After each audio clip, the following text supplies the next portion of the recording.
est promoteur immobilier dans une île de l'océan Indien. Il vend des biens immobiliers de luxe à une clientèle du monde entier. Nous avons développé ensemble un réseau de contacts à travers le monde. Lorsqu'on développe un réseau, on cherche à cibler des acheteurs potentiels.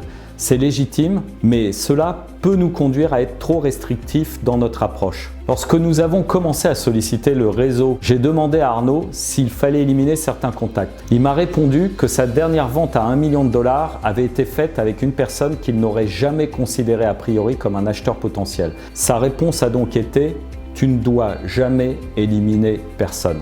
Il y a ensuite différentes manières de solliciter une personne.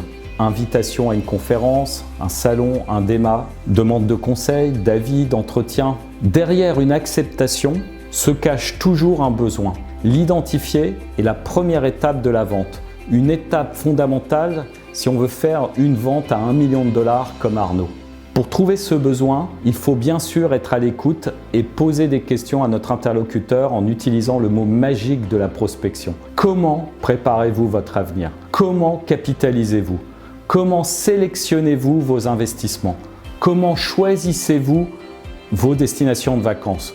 Comment prévoyez-vous de vivre votre retraite? Les réponses à des questions qui commencent par « comment » permettent immédiatement d'obtenir de nombreuses et précieuses informations qui se cachent bien souvent dans des détails qu'il nous faut savoir détecter.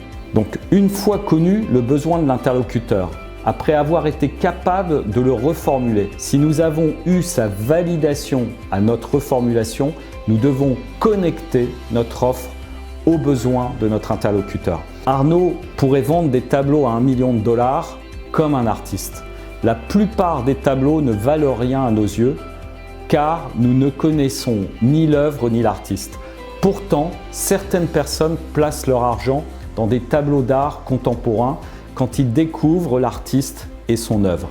Au fond, vendre un bien à $1 million, c'est savoir donner du sens et de la valeur à ce bien pour une personne qui a un besoin déterminé à un moment précis.